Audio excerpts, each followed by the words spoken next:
Assalamualaikum warahmatullahi wabarakatuh. Selamat siang menuju sore teman-teman semua, rekan-rekan dan terutama Ibu Resti. Perkenalkan kami dari perwakilan kelompok 11. Nama saya Habib. Dengan urutan pertama presentasi itu Jonathan Breakmeyer dengan NIM 75 dan Muhammad Diva Nabil Darmawan dengan NIM 107 dan Andena dengan NIM 75, Jonathan Breakmeyer tadi dengan NIM 67 dan saya dengan NIM 23. Selanjutnya akan ada presentasi terkait Brachiopoda dari Jonathan Breakmeyer. Kepada rekan saya dipersilakan.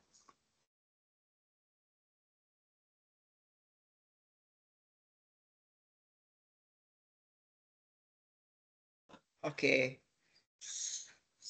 Pertama-tama Brachiopoda adalah film dari laut yang memiliki cangkang keras pada bagian atas dan bagian bawahnya. Kata Brachiopoda itu sendiri berasal dari bahasa Yunani, yakni brachion dan juga pous, di mana brachion memiliki arti lengan dan juga pous yang memiliki arti kaki. Brachiopoda sendiri memiliki katup brengsel yang pada bagian belakang tubuhnya serta pada bagian depan dibuka untuk makan dan ditutup untuk perlindungan. Dan rentang hidup film ini berkisar dari 3 hingga 30 tahun. Selanjutnya ada karakteristik dari film ini sendiri. Pertama, film ini hidup di laut. Yang lebih spesifik mungkin di air dingin atau yang kurang cahaya.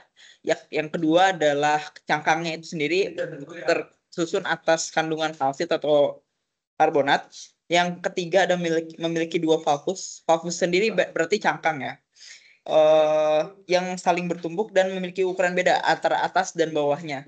Yang terakhir berperan sebagai filter feeding atau penyaring makanan yang baik. Nah, selanjutnya ada morfologi dari film Brachiopoda, di mana Brachiopoda memiliki dua cangkang tepatnya yang disebut valva. Kemudian ada sifon. Sifon ini berperan untuk mengalirkan air, nutrisi, dan lain-lainnya, dan serta membantu dalam proses respirasi atau pernafasan. Yang selanjutnya ada tentakel, di mana tentakel ini berperan untuk menangkap partikel makanan dari air, atau dia mengambil makanan itu sendiri dengan tentakelnya. Yang terakhir ada sistem syaraf pada Brachiopoda, di mana Brachiopoda memiliki sistem syaraf yang sederhana dan tidak kompleks. Selanjutnya adalah klasifikasi film Brachiopoda yang akan dijelaskan oleh teman saya, Andiana. Dipersilakan. Oke, selanjutnya adalah klasifikasi dari film Brachiopoda. Yang pertama ada kelas articulata, yaitu cangkang yang memiliki sendi dan terbuat dari kalsium karbonat yang kompleks. Lalu ada kelas inarticulata yang cangkangnya tidak memiliki sendi dan terbuat dari kalsium karbonat serta bahan organik. Next.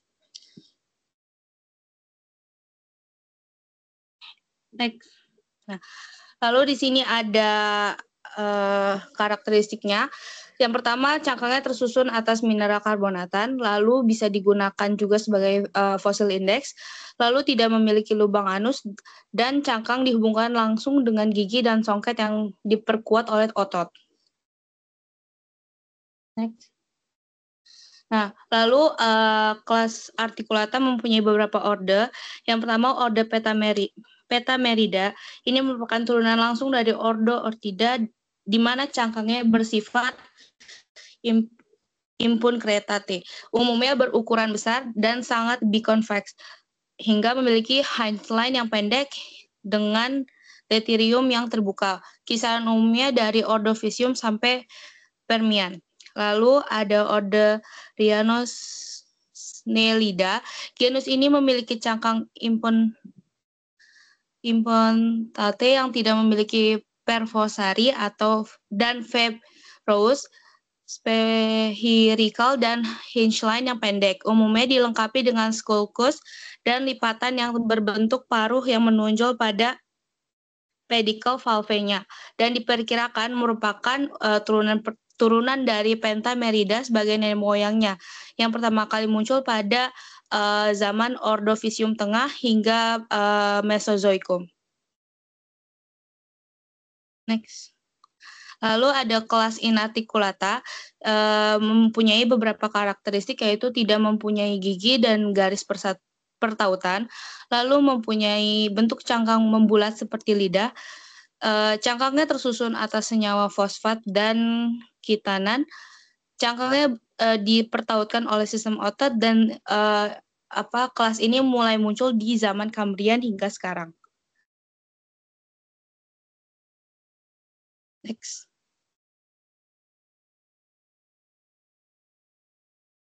Lalu kelas Inarticulata mempunyai beberapa ordo. Yang pertama ada ordo Lingulida, yaitu mempunyai katu kecil yang memanjang. Genus Lingulida terdapat hampir di seluruh dunia, dimulai dari zaman ordo Physium. Lalu ada ordo Acrotretida yang umumnya mempunyai relief yang tinggi hingga datar, brachial valve, seperti contohnya Orbiculoida, dan mulai muncul dari zaman Ordovicium hingga Kapur. Lalu paleoekologinya, cara hidupnya yaitu bentosesil, hidup di laut, namun ada beberapa yang di air tawar walaupun itu jarang, hidup hingga kedalaman 5.600 meter. Lalu genus Lingula hanya hidup pada daerah tropis pada kedalaman 40 meter,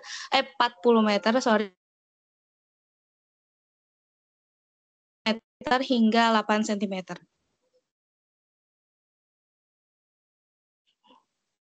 Selanjutnya kelas bivalvea yang akan dijelaskan oleh teman saya, Habib Mustafa.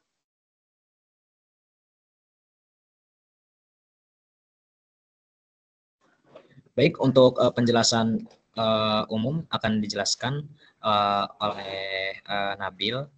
Mungkin bisa Nabil terlebih dahulu, baru saya. Oke, untuk penjelasan umum, bivalvea merupakan kelas hewan invertebrata dari filum moluska yang memiliki cangkang berpasangan atau dua bagian yang disebut valva.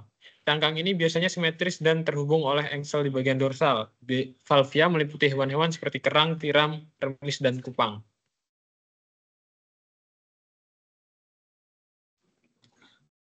Untuk bivalve background sendiri, yang pertama ini mulai dari ciri-ciri babat bivalvea.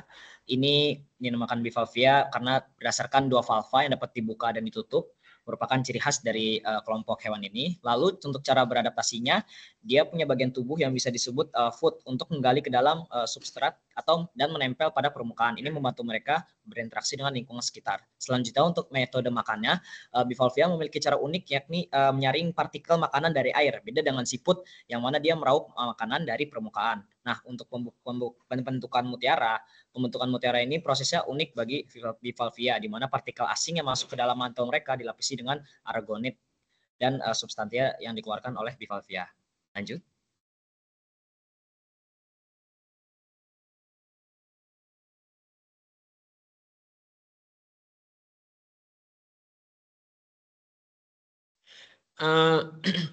Untuk karakteristik, bivalvea memiliki dua cangkang ganda yang terhubung oleh engsel di bagian dorsal yang bertujuan untuk memberikan perlindungan pada tubuhnya. Bivalvea memiliki kaki yang berbentuk kapak atau datar, digunakan untuk menggali ke dalam substrat atau bergerak.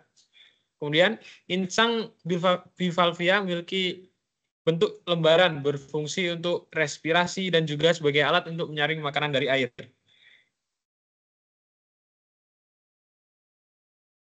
Untuk morfologi, slide sebelumnya. Ya, untuk morfologinya ini mulai dari kepala dulu. Kepala moluska ini punya organ sensorik dan alat makan yang disebut radula. Radula ini terbuat dari chitin. Radula ini fungsinya buat ngekis makanan dan untuk beberapa spesies dapat digunakan untuk mengebor. Nah, selanjutnya untuk di kaki moluska ini strukturnya kayak sol dan digunakan buat ngerayap. Namun bentuk dan fungsi kaki ini macam-macam di berbagai jenis moluska dan sudah dimodifikasi. Nah, untuk massa visceral tuh isinya organ-organ pencernaan, ekskresi, reproduksi, dan sirkulasi yang terletak dalam rongga celom yang warna merah. Ini merupakan area di dalam tubuh yang termasuk vital. Selanjutnya, pada mantel, lapisan ini terletak di atas massa visceral yang fungsinya untuk produksi cangkang. Lapisan ini memiliki peran penting dalam melindungi organ dalam dan juga pembentukan cangkang. Lanjutnya. Nah, untuk bivalvia yang morfologi seperti ini, jadi ini mulai dari bagian umbo ini, bagian yang menonjol dari cangkang ini titik tertua dari bivalvia. Selanjutnya untuk tooth atau gigi ini istilah yang merujuk pada struktur di tepi cangkang yang membantu penutupan cangkang. Selanjutnya ada ligamen groove, ini saluran tempat ligamen yang berada pada bivalvia yang berfungsi untuk menghubungkan dua cangkang. Selanjutnya untuk growth lines dan costae, ini adalah garis pertumbuhan dan rib yang menunjukkan pertumbuhan cangkang seiring waktu. Untuk palial sinus dan palial line ini struktur ini terkait dengan mantel yang tadi yang fungsinya untuk menghasilkan cangkang dan melindungi organ vital. Untuk posterior dan anterior adductor muscle scars ini bekas yang menunjukkan melekatnya otot aduktor yang berfungsinya itu buat buka tutup cangkang. Lanjut.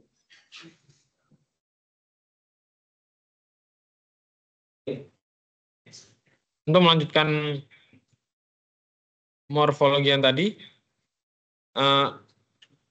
cangkang pada bivalvia memiliki 3 lapisan, yaitu periostracum, lapisan luar yang tipis dan biasanya berwarna tersusun dari protein yang disebut konkiolin. Yang kedua ada lapisan prismatik, lapisan tengah yang terdiri dari kristal kalsium karbonat berbentuk prisma. Yang ketiga ada nacre atau mother of pearl, lapisan terdalam yang mengkilap, terutama terlihat pada beberapa spesies seperti tiram mutiara.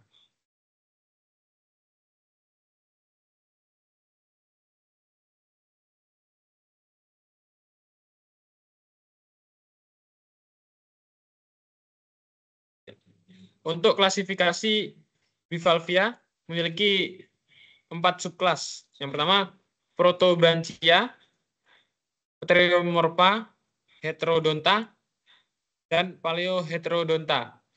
Dari subkelas Protobranchia memiliki 2 orde, yaitu Nucleoidea dan Solemioidea. Untuk Pteriomorpha ada 3 orde, Arcoida, Mithiloida, Pteriodia. Untuk subkelas Heterodonta ada 4 orde, Phaneroida, Poladomyoida, Myoida, dan Hippuritoida. Dan terakhir subkelas Paleoheterodonta ada 2 orde, Unionoidea dan Trigonioida.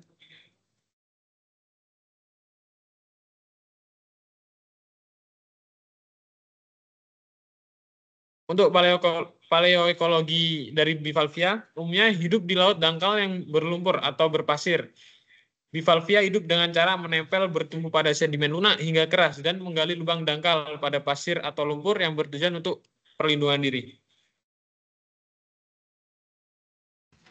Nah, untuk biostratigraphy-nya ini lumayan banyak. Untuk simpelnya, nah pada di era Kambrian ini muncul moluska bersel sederhana dengan cangkang melingkar. Nah, di Ordovician ini mulai banyak diversifikasi yang mencakup kerang, siput, dan cephalopoda awal. Nah, di Silurian dan Devonian ini muncul lebih banyak bentuk-bentuk cangkang dan ammonoid.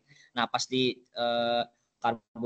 Carboniferous dan Permian ini ada diversifikasi lebih lanjut dengan struktur pakan yang lebih khusus lagi. Selanjutnya di Mesozoik ini dikenal sebagai zaman moluska. Ini periode di mana terjadi radiasi ammonoid dan muncullah bivalvia serta gastropoda modern. Di Cenozoik ini diversifikasinya ini lebih menumbuhkan atau mengadakan adanya spesies laut dan air tawar modern. Nah, itu saja dari kelompok kami. Apabila ada kurang kami mohon maaf yang sebesar-besarnya. Kami akhiri. Wassalamualaikum warahmatullahi wabarakatuh.